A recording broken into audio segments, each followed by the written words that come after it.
Hi friends, ಎಲ್ಲರಿಗೂ ನಮಸ್ಕಾರ. ಎಲ್ಲ ಸ್ಪರ್ಧಾರ್ಥಿಗಳೊಂದು ಇಲ್ಲೊಂದು ಗುಡ್ ನ್ಯೂಸ್ ಇದೆ. ಅತಿ ಶೀಘ್ರದಲ್ಲಿಯೇ ಮತ್ತೊಂದು ಮಹಾ ನೇಮಕಾತಿ ಬರಲಿದೆ. ಸೊ ಇನ್ನೇನು ಈ ಒಂದು ಒಳ ಮೀಸಲಾತಿ ಮುಗಿದ ಮೇಲೆ ರೇಷ್ಮೆ ಇಲಾಖೆಯಲ್ಲಿನ ಅಸಿಸ್ಟೆಂಟ್ ಇಂಜಿನಿಯರ್, ಆಮೇಲೆ junior engineer, assistant director, sericulture extension officer ಮತ್ತು ಇನ್ಸ್ಪೆಕ್ಟರ್, ಹಾಗೆ SDA, FDA, stenographer, typist, driver, attender ಮತ್ತು ಇನ್ನಿತರ ಗ್ರೂಪ್ ಡಿ ಈ ಒಂದು ಹುದ್ದೆಗಳು ಸೇರಿದಂತೆ ಸಾವಿರಾರು ಹುದ್ದೆಗಳ ಸಾವಿರಾರು ಅಂದರೆ ಮೋರ್ ದೆನ್ 1000 ಈ ಒಂದು ಹುದ್ದೆಗಳ ನೇಮಕಾತಿಗೆ ಸಂಬಂಧಪಟ್ಟಂತೆ ಇದೀಗ ಕರಡು ನಿಯಮಗಳನ್ನು ಒಳಗೊಂಡ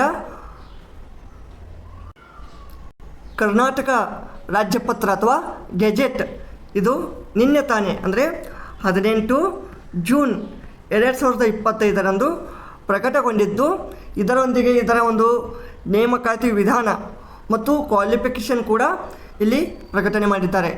ಸೊ ತಾವುಗಳು ಇಲ್ಲಿ ನೋಡ್ಬೋದು, ಈ ಒಂದು ಅಧಿಸೂಚನೆಯಲ್ಲಿ ಈ ಒಂದು ಕರ್ನಾಟಕ ರೇಷ್ಮೆ ಸೇವೆಗಳಿಗೆ ಸಂಬಂಧಪಟ್ಟಂಥ ಹುದ್ದೆಗಳಾಗಿರ್ತವೆ. ಸೊ ಇಲ್ಲಿ ಕರಡು ನಿಯಮಗಳನ್ನು ನೋಡ್ಬೋದು ನೀವು. ಹೆಸರು ಮತ್ತು ಪ್ರಾರಂಭ ಕರ್ನಾಟಕ ರೇಷ್ಮೆ ಸೇವೆಗಳು, ನೇಮಕಾತಿ ವಿಧಾನ ಮತ್ತು ಕನಿಷ್ಠ ವಿದ್ಯಾರ್ಹತೆ. ಓಕೆ, ಕನಿಷ್ಠ ವಿದ್ಯಾರ್ಹತೆ ಮತ್ತು ನೇಮಕಾತಿ ವಿಧಾನ ಇಲ್ಲಿ ಕೆಳಗಡೆ ಕೊಟ್ಟಿದ್ದಾರೆ. 3, 4, 5 ಅಂಕಣಗಳಲ್ಲಿ ಇಲ್ಲಿ ಕೊಟ್ಟಿದ್ದಾರೆ. ನಾವು ನೋಡೋಣ ಈಗ. ಸೊ ಇಲ್ಲಿ ಏನೇನಪ್ಪ, ಜಸ್ಟ್ ನೀವು ಇಲ್ಲಿ ನೋಡ್ಬೋದು, ಸಾವಿರಾರು ಹುದ್ದೆಗಳಿದಾವೆ ಇಲ್ಲಿ. ಓಕೆ, ಈ ಒಂದು ಹುದ್ದೆಗಳಿಗೆ ಒಂದು ನೇಮಕಾತಿಗೆ ಶೀಘ್ರದಲ್ಲಿಯೇ ನೇಮಕಾತಿ ಅಧಿಸೂಚನೆ ಹೊರಬೀಳುವ ಒಂದು ಸಾಧ್ಯತೆ ಹೆಚ್ಚಿದೆ. ಓಕೆ, ಸೊ ಇಲ್ಲಿ ಯಾವ ಒಂದು ಹುದ್ದೆಗಳದಾವ ಅದನ್ನು ಎಲ್ಲ ನೋಡೋಣ. ಆ ಒಂದು ಹುದ್ದೆಗಳ ಹೆಸರು, ವೇತನ ಶ್ರೇಣಿ, ಒಟ್ಟು ಹುದ್ದೆಗಳ ಸಂಖ್ಯೆ ಮತ್ತು ಅವುಗಳ ನೇಮಕಾತಿ ವಿಧಾನ, ಸೆಲೆಕ್ಷನ್ ಪ್ರೊಸೀಜರ್ ಮತ್ತು ಮಿನಿಮಮ್ ಎಲಿಜಿಬಿಲಿಟಿ ಏನು ಬೇಕು ಅದನ್ನೆಲ್ಲ ಇಲ್ಲಿ ನೋಡೋಣ. ಸೊ ಈ ರೇಷ್ಮೆ ಅಭಿವೃದ್ಧಿ ಆಯುಕ್ತರು ಮತ್ತು ರೇಷ್ಮೆ ಕೃಷಿ ನಿರ್ದೇಶಕರು ಒಂದು ಹುದ್ದೆ ಇದೆ. ಓಕೆ, ಸೊ ಇದು ಭಾರತೀಯ ಆಡಳಿತ ಸೇವೆಯ ವೃಂದದಿಂದ ಆಗ್ತದೆ, ಅಂದರೆ ಒಂದು UPSC ಲೆವೆಲ್ಲು. ಓಕೆ, ಅದನ್ನು ಬಿಟ್ಬಿಡಿ.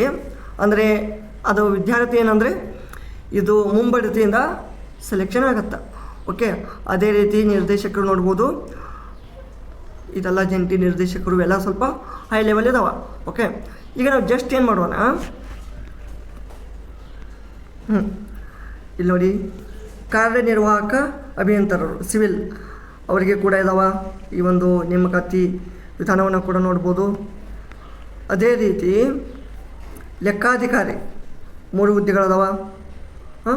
ಆಮೇಲೆ ಇಲ್ಲಿ ನೇಮಕಾತಿ ವಿಧಾನ ಹೇಗೆ, ಕರ್ನಾಟಕ ರಾಜ್ಯ ಲೆಕ್ಕ ಪರಿಶೋಧನೆ ಮತ್ತು ಲೆಕ್ಕಪತ್ರ ಇಲಾಖೆಯ ಸಮಾನಾಂತರ ದರ್ಜೆಯ ಒಂದು ನಿಯೋಜನೆ ಮೂಲಕ ಆಗ್ತದೆ. ಆಡಳಿತಾಧಿಕಾರಿ, ಸಹಾಯಕ ಕಾರ್ಯಪಾಲಕ ಅಭಿಯಂತರರು ಸಿವಿಲ್. ಸೊ ಇಲ್ಲಿ ಇದು ನೇಮಕಾತಿ ವಿಧಾನ, ಇದು ಮಿನಿಮಮ್ ಎಜುಕೇಷನ್ ಕ್ವಾಲಿಫಿಕೇಷನ್ ಅಥವಾ ಒಂದು ಈ ಮುಂಬಡ್ತಿಗಾಗಿ ಏನು ಇರ್ತದಲ್ಲ, ಅಂದರೆ ಪ್ರಮೋಷನ್ ಲೆವೆಲ್ಲು, ಪ್ರಮೋಷನ್ಗೂ ಏನೇನು ಎಲಿಜಿಬಿಲಿಟಿ ಬೇಕು ಅದನ್ನು ಕೂಡ ಇಲ್ಲಿ ಕೊಟ್ಟಿರ್ತಾರೆ. ಓಕೆ, ಅದೇ ರೀತಿ ಸಹಾಯಕ ಅಭಿಯಂತರರು. ಓಕೆ, ಅಂದರೆ ಸಿವಿಲ್ ಅಥವಾ ಕಿರಿಯ ಅಭಿಯಂತರರು. ಓಕೆ, ಸೊ ಇದು ಕಡ್ಡಾಯವಾಗಿ ಸಿವಿಲ್ ಅಂದರೆ ಸಿವಿಲ್ ಇಂಜಿನಿಯರಿಂಗ್ ಆಗಿರಬೇಕು, bachelor of engineering civil. Okay, ನೇಮಕಾತಿ ವಿಧಾನವನ್ನು ಇಲ್ಲಿ ನೀವು ನೋಡ್ಬೋದು. ಓಕೆ, ಸೊ ಇಲ್ಲಿ ವೇತನ ದರ್ಜೆ ನೋಡಿ, 69,250 to 1,34,000 ಇದು ಬೇಸಿಕ್ ಪೇ. ಇದು ಇನ್ನಿತರ ಎಲ್ಲ ಒಂದು ಅಲವನ್ಸಸ್ ಭತ್ಯೆಗಳನ್ನು ಒಳಗೊಂಡು 1 ಲಕ್ಷದ ಮೇಲೆ ಪೇಮೆಂಟ್ ಆಗುತ್ತೆ ಇದು. ಓಕೆ, ಆಮೇಲೆ ರೇಷ್ಮೆ ಸಹಾಯಕ ನಿರ್ದೇಶಕರು ಅದು ಬರುತ್ತಾ. ಅದೇ ರೀತಿ ಪತ್ರಾಂಕಿತ ವ್ಯವಸ್ಥಾಪಕರು, ಆಮೇಲೆ ರೇಷ್ಮೆ ವಿಸ್ತರಣಾಧಿಕಾರಿ 184 ಹುದ್ದೆಗಳಿದಾವೆ. 184 ಇದರಲ್ಲಿ ಕೆಲವೊಂದು ಹುದ್ದೆಗಳನ್ನು ಡೈರೆಕ್ಟ್ ಈ ಒಂದು ನೇರ ನೇಮಕಾತಿ ಮೂಲಕ ಏನಪ್ಪ ಸೆಲೆಕ್ಷನ್ ಮಾಡ್ತಾರೆ, ಮತ್ತು ಕೆಲವೊಂದು 50% ಹುದ್ದೆಗಳನ್ನು ಮುಂಬಡ್ತಿಯ ಮೂಲಕ ಅಂದರೆ ಪ್ರಮೋಷನ್ ಮೂಲಕ. ಓಕೆ, ಸೊ ಇಲ್ಲಿ ಈ ಒಂದು ಹುದ್ದೆಗೆ ಏನೇನು ಬೇಕು ನಿಮ್ಮದು ಎಜುಕೇಷನು ಅದನ್ನು ನೋಡೋಣ. ಇಲ್ಲಿ BSc ಇನ್ ರೇಷ್ಮೆ ಆಗಿರಬೇಕು. ರೇಷ್ಮೆ ಅಂದರೆ ಏನಪ್ಪ, ಸೇರಿಕಲ್ಚರಲ್ಲೇ ಆಗಿರಬೇಕು, ಅಥವಾ BSc ಆನರ್ಸ್ ರೇಷ್ಮೆ, ಅಥವಾ BSc ರೇಷ್ಮೆ ಮತ್ತು ರೇಷ್ಮೆ ಜೈವಿಕ ತಂತ್ರಜ್ಞಾನ, ಅಥವಾ ವಿಜ್ಞಾನ ಪದವಿ ಜೊತೆಗೆ ರೇಷ್ಮೆ ಕೃಷಿ ವಿಷಯದಲ್ಲಿ ಸ್ನಾತಕೋತ್ತರ ಡಿಪ್ಲೊಮಾ, ಅಥವಾ ಮತ್ತು ಸಸ್ಯಶಾಸ್ತ್ರ ಅಥವಾ ಪ್ರಾಣಿಶಾಸ್ತ್ರ ಅಂದರೆ ಬಾಟ್ನಿ ಅಥವಾ ಜಿಯಾಲಜಿ ಮತ್ತು ಸೇರಿಕಲ್ಚರಲ್ಲೇ ಅಂದರೆ ಈ ಒಂದು ಸೇರಿಕಲ್ಚರ್ ಒಂದು ಮುಖ್ಯ ವಿಷಯವನ್ನು ಹೊಂದಿರುವಂಥ ಯಾವುದಾದ್ರೂ ಒಂದು ವಿಜ್ಞಾನ ವಿಭಾಗದ ಪದವಿ. ಆಮೇಲೆ ಮುಂಬಡ್ತಿಗಾಗಿ 5 ವರ್ಷಗಳಿಗಿಂತ ಕಡಿಮೆ ಇಲ್ಲದಂತೆ ಸೇವೆಯನ್ನು ನೀವು ಸಲ್ಲಿಸಿರಬೇಕು. ಅರ್ಥ ಆಯ್ತಾ?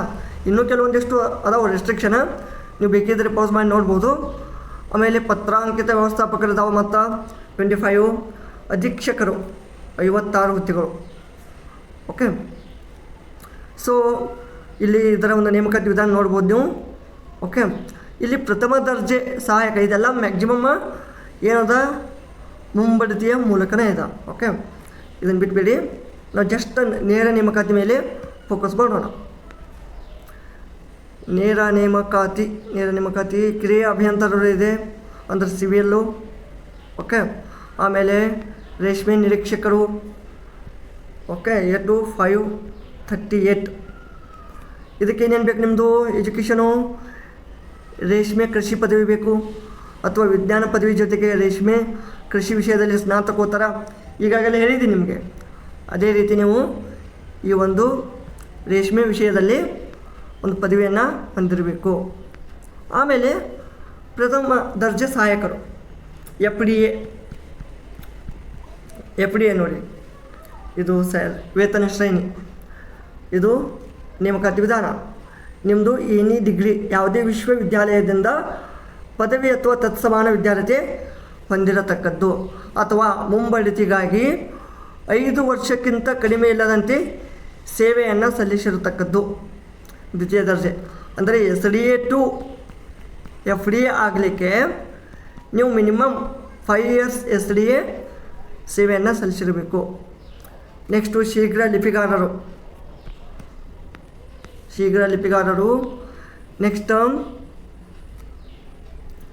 ಇಲ್ಲಿ ನೋಡಿ, ಹಿರಿಯ ಬೆರಳಚ್ಚುಗಾರರು ಅಥವಾ ಸೀನಿಯರ್ ಡೇಟಾ ಎಂಟ್ರಿ ಅಸಿಸ್ಟೆಂಟ್, ಮತ್ತು ವಾಹನ ಚಾಲಕರು, ಡ್ರೈವರು, ರೇಷ್ಮೆ ಪ್ರದರ್ಶಕರು ನೋಡಿ 642 ಅದಾವ. 642 ಹುದ್ದೆಗಳು. ಇದರಲ್ಲಿ ಏನಾಗಿರಬೇಕು?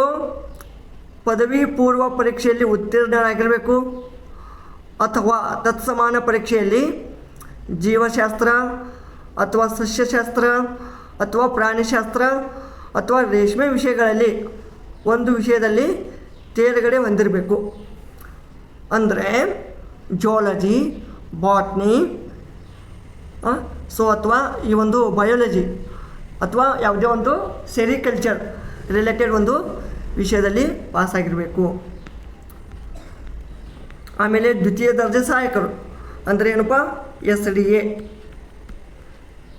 ಓಕೆ, ಇವು 72 ಹುದ್ದೆಗಳದಾವ. ಇದಕ್ಕೂ ನಿಮ್ಗೆ ಗೊತ್ತು, ಸೆಕೆಂಡ್ PUC ಆಗಿರಬೇಕು, ಅಂದರೆ 12th ಆಗಿರಬೇಕು. ಆಮೇಲೆ ನಿಮಗೆ ಮುಂಬಡ್ತಿ ಬೇಕಂದ್ರೆ ಗ್ರೂಪ್ ಡಿ ದರ್ಜೆಯ ವೃಂದದಿಂದ ಬಡ್ತಿ ನೀಡುವ ಮೂಲಕ ಭರ್ತಿ ಮಾಡುವುದು. ಅರ್ಥ ಆಯ್ತಾ? ನೆಕ್ಸ್ಟು ರೇಷ್ಮೆ ಪ್ರವರ್ತಕರು ಬರ್ತಾರೆ.